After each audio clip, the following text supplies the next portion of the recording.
अब जो हमारा नेक्स्ट इनपुट एलिमेंट है वो है लिस्ट से रिलेटेड, मतलब ये कि ये वाला जो है, ठीक है।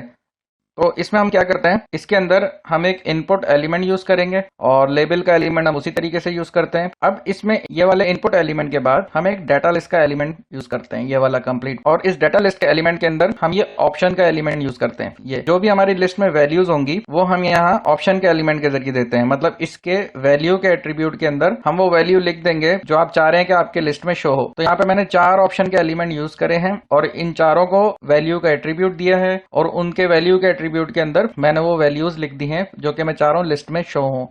तो वो यहाँ पे चारों की चारों यहाँ पे इस तरीके से शो हो रही हैं। अब इसके अंदर ये जो इनपुट का एलिमेंट है, इसके अंदर आपने देखा होगा कि यहाँ पे मैंने टाइप का एट्रीब्यूट यूज नहीं करा, यहाँ पे मैंने लिस्ट का एट्रीब्यूट यूज किया है। तो यहाँ पे हम लिस्ट का एट्रीब्यूट यूज करते हैं और उसके अंदर जो हम वैल्यू देते हैं वो वैल्यू देते हैं जो कि हमने डाटा लिस्ट के एलिमेंट के ओपनिंग टैग के अंदर जो आईडी दी हुई होती है, वो आईडी एज इट इज आप इस लिस्ट के एट्रीब्यूट की वैल्यू में दे देंगे जो कि इनपुट के एलिमेंट के अंदर है, ठीक है। अब इस इनपुट के एलिमेंट को हम लेबल के एलिमेंट से कनेक्ट करेंगे। वो कैसे करेंगे, जो इस इनपुट के एलिमेंट की आईडी है वो हम लेबल के फॉर के एट्रीब्यूट के अंदर लिख देंगे, ये जो list ID as it is लिखी हुई है। तो इस तरीके से ये कनेक्ट हो जाएगी। अब इसके बाद जो हमारी नेक्स्ट इनपुट फील्ड है वो है सेलेक्ट की। अब इसमें क्या करते हैं हम लोग, यहाँ पे सेलेक्ट का एलिमेंट यूज करते हैं कंप्लीटली और इसके अंदर हम उसी तरीके से जैसे हम डाटा लिस्ट के अंदर हम ये 4 ऑप्शंस यूज कर रहे थे, इसी तरीके से हम ये ऑप्शन के ही एलिमेंट यूज करेंगे और इसके अंदर जो हमारी लिस्ट होगी उसके जो आइटम्स होंगे वो हम यहाँ लिखेंगे, मतलब वैल्यू के अंदर हम लिख देंगे। अब ये आप देख सकते हैं यहाँ पे ये ऑप्शंस कुछ इस तरीके से नजर आ रहे हैं, लेकिन इन दोनों में फर्क ये है कि जो डाटा लिस्ट वाली लिस्ट है इसके अंदर आप क्लिक कर सकते हैं, यहाँ पे कर्सर ब्लिंक होगा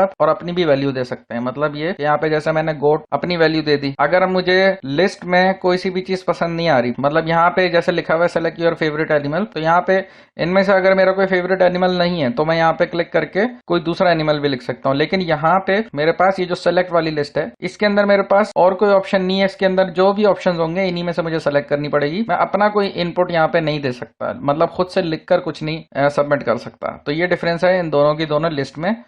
और इसके अंदर हमने इनपुट एलिमेंट भी यूज नहीं करा, मतलब ये जो सेलेक्ट वाली है इसके अंदर हमने इस तरीके से इनपुट एलिमेंट यहाँ पे यूज नहीं किया हुआ, सिर्फ लेबल का एलिमेंट है और ये सेलेक्ट का एलिमेंट है। तो ये आप लोगों को डिफरेंस समझ आ गया होगा इन दोनों में। अब इसके बाद जो हमारा नेक्स्ट इनपुट है वो है फाइल्स से रिलेटेड। अब फाइल्स से रिलेटेड इनपुट में हम क्या करते हैं, टाइप इसकी हम फाइल दे देते हैं, बाकी सब कुछ इसमें वैसा का वैसे ही होता है और एक मल्टीपल का एट्रीब्यूट होता है। ये इसलिए यूज होता है जब आपने मल्टीपल फाइल सेलेक्ट करनी हो। पहले जाके देखते हैं नजर कैसा आ रहा है। तो ये इस तरह से नजर आ रहा है, मतलब ये एक बटन दे दिया है और ये नो फाइल चूजिंग, ये दोनों चीजें ब्राउजर की ही तरफ से हुई है क्योंकि हमने टाइप में यहाँ पे फाइल लिखा हुआ है। अब हम क्या करते हैं, अब ये जो चूज फाइल्स का जो बटन है इस पे क्लिक करते हैं और उसके बाद यहां से हम फाइल सेलेक्ट कर लेते हैं। अभी हमने 4 फाइल सेलेक्ट करी है यहाँ से। अब आप यहाँ देख सकते हैं यहाँ पे 4 फाइल्स लिखा हुआ आया है। ये हम एक से ज्यादा फाइल इसलिए सेलेक्ट कर पा रहे हैं क्योंकि हमने यहाँ पे मल्टीपल का एट्रीब्यूट दिया हुआ है। अब एक काम करते हैं, इसको रिमूव कर देते हैं। अब उसके बाद हम दोबारा से इसको रिफ्रेश करते हैं और अब चूज फाइल्स पे क्लिक करेंगे। तो अब मैं यहाँ पे फाइल सेलेक्ट नहीं कर पा रहा हूँ, मतलब मल्टीपल फाइल्स यहाँ पे मैं सेलेक्ट नहीं कर पा रहा हूँ। अब मुझे सिर्फ ये एक ही फाइल सेलेक्ट करने का ऑप्शन दे रहा है। तो अब आप ये देख सकते हैं जो भी फाइल मैंने सेलेक्ट करी है उसका नेम भी यहाँ पे कंप्लीटली लिखा हुआ आ गया है। अब हमारी जो नेक्स्ट इनपुट फील्ड है वो है सबमिट बटन की। सबमिट बटन के अंदर क्या होता है कि इसके टाइप के अंदर हम सबमिट लिख देते हैं, मतलब हमने ब्राउजर को ये बताना है कि हमने ये फॉर्म सबमिट करना है। तो यहाँ पे टाइप में सबमिट लिख के हमने ब्राउजर को ये बता दिया। तो जैसे हमने ब्राउजर को बताया तो यहाँ पे ब्राउजर ने ऑटोमेटिकली एक बटन बना के दे दिया कि भाई ये लो फॉर्म सबमिट कर लो। अब उसके बाद ये जो आप ये देख सकते हैं यहाँ पे जो सबमिट लिखा हुआ है, मतलब कैपिटल S फिर UBMIT, तो ये कैसे लिखा हुआ है क्योंकि यहाँ पे हमने वैल्यू के अंदर लिखा हुआ है। अगर हम वैल्यू के अंदर लिखेंगे तो ही यहाँ पे सबमिट लिखा हुआ आएगा। अगर हम यहाँ पे कुछ नहीं लिखते, जैसे अगर हम वैल्यू एम्प्टी छोड़ देते हैं, तो अब हम रिफ्रेश करेंगे तो ये सिर्फ और सिर्फ एक एम्प्टी बॉक्स बना हुआ है यहाँ पे। तो इसलिए इस एलिमेंट के अंदर वैल्यू का एट्रीब्यूट यूज करना बहुत जरूरी होता है। अब उसके बाद जो नेक्स्ट हमारा एट्रीब्यूट है वो है फॉर्म टारगेट का। जब हम फॉर्म सबमिट करेंगे तो उसके बाद ये पेज जो है कैसे खुलना चाहिए, मतलब जब हम सबमिट पे क्लिक करेंगे तो फिर ये सेल्फ में खुलना चाहिए या पेरेंट में या टॉप पे या फिर ब्लैंक पे। तो ये एक अलग ही टॉपिक है टारगेट का। इस टॉपिक के लिए आप मेरा एक सेपरेट क्लिप देखिएगा जिसका मैं लिंक आपको डिस्क्रिप्शन पे दे दूंगा। HTML टारगेट्स के नेम से है वो। तो ये बहुत इंपॉर्टेंट एट्रीब्यूट है, अगर मैं इस वीडियो में एक्सप्लेन करूंगा तो फिर ये वीडियो बहुत ज्यादा लेंथी हो जाएगी, तो इसलिए मैं अभी इसमें पूरी तरह एक्सप्लेन इसको नहीं कर सकता। फिलहाल ये अंडरस्कोर सेल्फ लिखा हुआ है। अंडरस्कोर सेल्फ का मतलब है कि अगर हम फॉर्म को सबमिट करेंगे तो ये इधर ही सबमिट होगा, मतलब ये इसी सेम विंडो के अंदर ही ओपन हो जाएगा, सेम फ्रेम के अंदर ही। तो अब इसके बाद जो हमारा नेक्स्ट एट्रीब्यूट है वो है रीसेट का। अब रीसेट के अंदर क्या है कि अगर हम इस फॉर्म के अंदर कोई सी भी चेंजिंग करते हैं या कुछ भी लिखते हैं, जैसे अगर मैं इसमें ये पॉल डिलीट कर देता हूँ फॉर एग्जांपल, उसके बाद ये बर्थडे है, इसको सेलेक्ट कर लेता हूँ कोई सी भी डेट, फिर ये वाली बर्थडे की डेट हो गई, फिर उसके बाद वीक सेलेक्ट कर लेता हूँ। अब ये मैंने 3-4 चेंजिंग्स इसमें करी हैं। अब इसमें अगर मैं फॉर्म को रीसेट करूंगा तो अब आप ये देख सकते हैं ये पहले जैसा हो गया, मतलब ये पॉल भी वापस आ गया और ये जो मैंने डेट्स वगैरह सेलेक्ट करी थी ये भी पहले जैसी हो गई, मतलब फॉर्म रीसेट हो जाएगा सिंपली। अब उसके बाद अब हम बात करेंगे इस फॉर्म के टैग की, मतलब इसके ओपनिंग टैग की और इसके अंदर जो एट्रीब्यूट्स हैं उनकी। अब ये जो फॉर्म के अंदर हम ये सारी इनपुट्स क्यों लिखते हैं, क्योंकि फॉर्म एक ऐसा कंटेनर है जो कि फॉर्म के जितने भी इनपुट होते हैं उन सबको अपने अंदर कंटेन करता है। सही है, तो ये एक तरीके से आप लगा लें कि फॉर्म एक कंटेनर है जो कि इनपुट एलिमेंट्स को या इनपुट फील्ड्स को अपने अंदर कंटेन करता है। जितनी भी इनपुट फील्ड्स हैं अगर आप फॉर्म के टैग के अंदर ही लिखेंगे तो ही ये वर्क करेंगी, वरना ये इस तरीके से वर्क नहीं करेंगी। अब इसके अंदर जो एट्रीब्यूट्स हैं उनकी बात कर लेते हैं। सबसे पहला एट्रीब्यूट है एक्शन का। तो एक्शन का एट्रीब्यूट क्या करता है, जब भी हम फॉर्म को सबमिट करते हैं तो हम यहाँ पे इस एक्शन के एट्रीब्यूट में उस फाइल की लोकेशन लिखते हैं जहां पे हमने ये सारा डाटा सेंड करना होता है, क्योंकि जब हम सबमिट करेंगे तो हम किसी ना किसी बैकएंड लैंग्वेज को ये सारा डाटा सेंड करते हैं, जैसे कि PHP हो गई या कोई फ्रेमवर्क हो गया, तो उसको हम सेंड करेंगे ये सारा का सारा डाटा। और उसके बाद उस फाइल के अंदर कुछ SQL क्वेरीज वगैरह लिखी होंगी, जो डाटाबेस की क्वेरीज होती हैं, वो क्वेरीज इस सारे डाटा को मैनिपुलेट करके फिर डाटाबेस में सेंड कर देगी। तो यहाँ पे हम उस फाइल का नेम लिखेंगे। आमतौर पे यहाँ पे हम PHP का या बैकएंड लैंग्वेज फाइल का नेम लिखते हैं, लेकिन फिलहाल मैं यहाँ पे आपको .html की ही फाइल लिखकर मैं आपको समझाऊंगा ताकि आपको थोड़ा सा कॉन्सेप्ट क्लियर हो जाए। बाकी कंप्लीटली इसका कॉन्सेप्ट आपको तभी क्लियर होगा जब आप कोई बैकएंड लैंग्वेज पढ़ेंगे। तो इसमें जो हमारे पास फाइल है वो है submit.html की, और इसके अंदर हमने बॉडी के अंदर एक हेडिंग दी हुई है your form has been submitted. तो मतलब ये कि जब हम सबमिट करेंगे फॉर्म को तो हमारा डाटा जो है इस पेज पे चला जाएगा, मतलब ये वाला पेज ओपन हो जाना चाहिए जब हम सबमिट करेंगे। तो अब यहाँ पे हम इस फाइल का नेम लिख देते हैं submit.html। ठीक है, अब हम इसको सबमिट करके देखेंगे ब्राउजर पे। ये देखें आप, जब हमने सबमिट करा तो ये वाली फाइल पे चला गया, मतलब इसने हमें इस फाइल पे सेंड कर दिया। अब इसके बाद जो नेक्स्ट एट्रीब्यूट है हमारा वो है मेथड का एट्रीब्यूट। मेथड दो तरह के होते हैं, एक होता है गेट का मेथड और एक होता है पोस्ट का मेथड। मतलब ये कि आपने किस मेथड के जरिए डाटा को सेंड करना है। तो पहले हम गेट के मेथड के बारे में बात करते हैं। गेट का मेथड क्या करता है, वो URL के जरिए डाटा को सेंड करता है। URL के जरिए मतलब यहाँ से URL के थ्रू, मतलब जब हम डाटा सबमिट करेंगे तो हमारा सारा का सारा डाटा यहाँ पे शो होना चाहिए। तो अब ये मेथड क्या करता है, ये इस नेम को यूज करता है। नेम को कैसे यूज करता है ये भी आप देखें। अब यहाँ पे हमने पहले से लिखा हुआ है कि गेट के मेथड के जरिए हमारा डाटा सेंड होगा। तो सबसे पहले हम इस फॉर्म को भर लेते हैं। अब जैसे कि यहाँ पे जॉन लिख दिया, फिर हमने पासवर्ड लिख दिया, फिर उसके बाद लास्ट नेम और फुल नेम लिखा हुआ है। डेट सेलेक्ट कर लेते हैं, ये वाली डेट हो गई, फिर ये हो गई, फिर गूगल का यहाँ से हमने लिंक लिया, लिंक सबमिट कर दिया, टाइम हो गया। उसके बाद फोन नंबर लिख दिया। अब ये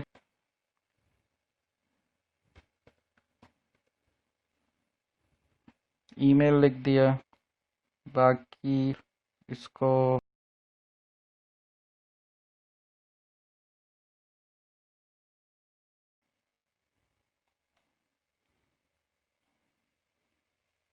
अब इसको हम सबमिट कर लेते हैं। हमने सारी की सारी फील्ड्स जो हैं वो फिल कर ली हैं। अब इसको हम सबमिट करते हैं। तो आप ये देखें, अब ये जितनी भी हमारी फील्ड्स हैं, यहाँ पे आप URL पे देखें, अब हमारी जितनी भी फील्ड्स हैं, अब यहाँ तक तो ये हमारी फाइल का नेम है जो इस वक्त ओपन हुई है, सही है, submit.html। अब उसके बाद एक क्वेश्चन मार्क लगा हुआ है जिसे हम टर्नरी ऑपरेटर भी कहते हैं। अब इसके बाद यहाँ पे अब आप ये देख सकते हैं ये जो यू नेम लिखा हुआ है, यू नेम, फिर इक्वल टू का साइन है, उसके बाद यहाँ पे जॉन लिखा हुआ है, उसके बाद यहाँ पे एंड का साइन है, फिर PWD लिखा हुआ है, फिर इक्वल टू, फिर ABCF लिखा हुआ है, फिर एंड लिखा हुआ है, फिर उसके बाद एल नेम लिखा हुआ है। अब ये क्या हुआ है, ये नेम और वैल्यू के पेयर में इसने हमें यहाँ पे डाटा शो करा दिया। ये करता है गेट का मेथड। ये गेट के मेथड की वजह से यहाँ पर आ रहा है। मतलब ये जैसे यू नेम है तो आप ये देख सकते हैं यू नेम क्या है, ये हमारा नेम इसने यूज किया और इसके अंदर हमने जो भी वैल्यू लिखी थी यहाँ पे यूजर नेम के अंदर, वो वैल्यू बेसिकली यहाँ पे लिखी हुई आ गई है। ये आप देख सकते हैं जॉन हमने लिखा था तो यहाँ लिखा आ गया। इस तरीके से वैल्यू मतलब ये नेम और वैल्यू का पेयर में हमारी सारी वैल्यूज है, मतलब जो हमने डेट सेलेक्ट करी वो सारा का सारा यहाँ पे इस तरीके से लिखा हुआ है। और एक और इम्पोर्टेंट बात कि यूआरएल कभी भी स्पेस या कोई गैप कभी भी एक्सेप्ट नहीं करता। तो वो क्या करता है, अब जैसे कि यहाँ पे आप ये देख सकते हैं ये हमारा पहला पेयर यहाँ पे एंड हो रहा है, मतलब नेम और वैल्यू का जो पेयर है। अब जैसे ये एंड हुआ, मतलब पहली इनपुट फील्ड का ये जो डाटा यहाँ पे एंड हुआ, तो इसने फौरन एंड का ऑपरेटर यहाँ पे दिया हुआ है ये वाला।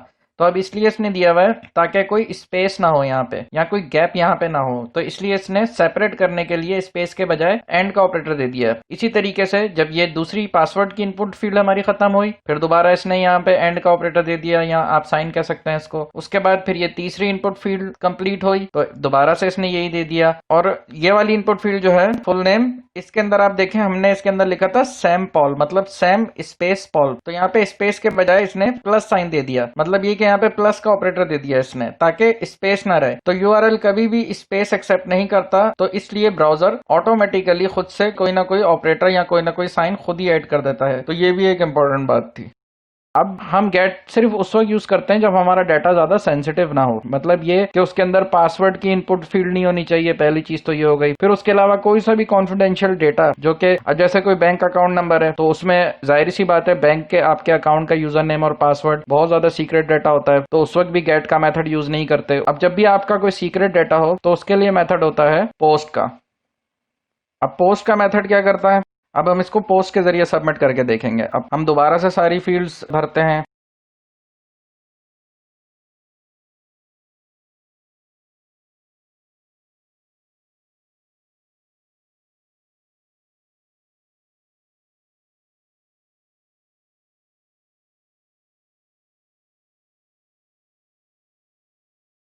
सही है, ये सारी चीज़ें सेलेक्ट हुई हुई हैं। और अब ये देखें इसने वैलिडेशन दे दी, तो अब ये पैटर्न मेरा फॉलो हुआ है। अब इसको सबमिट करते हैं तो आप ये देखें यूआरएल बिल्कुल खाली पड़ा हुआ है, ये सिर्फ हमारी फाइल का नेम यहाँ पे आया हुआ है, उसके अलावा पूरा का पूरा यूआरएल बिल्कुल एम्प्टी है। मतलब ये कि इसने कोई नेम और वैल्यू का पेयर इसने हमें यहाँ पे शो नहीं किया। तो ये मकसद होता है हमारे पोस्ट के मेथड को यूज करने का, मतलब सारा का सारा डाटा डायरेक्ट सर्वर को जाएगा, हमें यहाँ पे ब्राउजर पे कुछ भी सेव नहीं होगा। गेट के मेथड में क्या होता है कि आप बुक मार्क कर सकते हैं, ब्राउजर के कैशे में वो डाटा सेव हो जाता है, आप बहुत सारी जगह पे उस डाटा को सेव कर सकते हैं अगर आपको दोबारा से जरूरत पड़ती है तो। लेकिन पोस्ट के मेथड में अगर हम चाह रहे हैं हमारा डाटा किसी के पास ना जाए, कुछ भी ना हो, तो वो डायरेक्टली सर्वर पे सेंड होता है और ब्राउजर में कहीं पर भी नहीं रुकता वो डाटा, ना कैशे में होता है, ना आप उस डेटा को बुक मार्क कर सकते हैं और कुछ भी नहीं। और वैसे भी हम प्रोग्रामिंग में 90% जो है पोस्ट का मेथड ही यूज करते हैं, गेट का तकरीबन ना होने के बराबर हम यूज करते हैं। अब इसके बाद जो हमारा नेक्स्ट एट्रीब्यूट है वो है ऑटो कंप्लीट का। ऑटो कंप्लीट यहाँ पे ऑफ हुआ है। अब ऑटो कंप्लीट यहाँ पे क्या करता है, अगर आपने फॉर्म को ऑटो फिल करना है, मतलब ये कि अभी मैंने यहाँ पे जैसे कि फिल किया था तो मतलब सजेशन आ रही होती है साथ साथ डाटा के बारे में, तो ऑफ करने से क्या होता है, अभी नहीं आ रही मेरे पास, जो मैंने पहला डाटा फिल किया था उनमें से कुछ भी सजेशन मेरे पास नहीं आ रही है। अगर मैं इसको ऑन कर दूंगा तो फिर क्या होता है, इधर मैंने ऑन कर दिया, ठीक है। अब इसको रिफ्रेश करते हैं तो आप ये देखें यहाँ पे सजेशन आना शुरू हो चुकी है, मतलब पहले जो मैंने यूजर नेम लिखा था वो आ सकता है, ये सजेशन आना मेरे पास स्टार्ट हो गई है खुद ही, ठीक है। अब जैसे ये ईमेल है तो ये इतने सारे ईमेल आ गए, ये इसका पर्पस होता है कि जो भी टेक्स्ट फील्ड होती है उसमें सजेशन आना स्टार्ट हो जाती है, ये ऑटो कंप्लीट का काम होता है। अब उसके बाद यहाँ पे फॉर्म इंक टाइप लिखा हुआ है। अब ये फॉर्म इंक टाइप का जो एट्रीब्यूट है ये हम उस वक्त यूज करते हैं जब आप फॉर्म में फाइल्स यूज कर रहे हो, मतलब जब ये वाला ऑप्शन हो, इमेजेस हो या कोई सी भी फाइल, अगर आपने किसी भी इनपुट फील्ड की टाइप फाइल दी हुई है तो आप लाजमी ये ऑप्शन यूज करेंगे, मतलब लाजमी ये वाला एट्रीब्यूट आप यूज करेंगे, उसके बगैर आपकी फाइल जो है वो सबमिट नहीं होगी। बाकी डाटा चला जाएगा लेकिन फाइल नहीं होगी, तो इसलिए हम इसको लाजमी यूज करते हैं। और वैल्यू में हम मल्टीपार्ट / और फॉर्म डाटा यही आपको लिखना लाजमी है, तो बस आप ये याद कर लें। अब इसके बाद एक और ऑप्शन होता है वो है नो वैलिडेट का। नो वैलिडेट का एट्रीब्यूट क्या करेगा, वो ये करता है कि अगर आपने इस फॉर्म के टैग में, इस ओपनिंग टैग के अंदर अगर आपने नो वैलिडेट लिख दिया तो क्या होगा, आपने जितनी भी वैलिडेशन लगाई हुई होगी वो सारी की सारी ओवरराइड हो जाएगी। मतलब ये कि जैसे हमने यहाँ पे रिक्वायर्ड लिखा हुआ है कि अगर हम लास्ट नेम की फील्ड एम्प्टी छोड़ दें तो फॉर्म हमें एरर देगा, लेकिन हमने यहाँ पे नो वैलिडेट लिख दिया तो इसकी वजह से अब ये काम नहीं करेगी। अब ये जो रिक्वायर्ड लिखा हुआ है अब ये काम नहीं करेगा, क्योंकि नो वैलिडेट मतलब कोई वैलिडेशन हमें नहीं चाहिए फॉर्म के अंदर। तो अब अगर हम ये लास्ट नेम को एम्प्टी छोड़ देते हैं, जैसे कि ये लास्ट नेम है, अब हम इसको यहाँ से रिमूव कर देते हैं।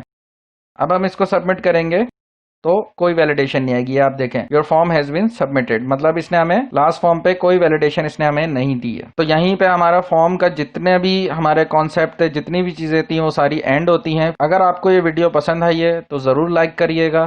तो मिलते हैं नेक्स्ट वीडियो में। Thanks for watching.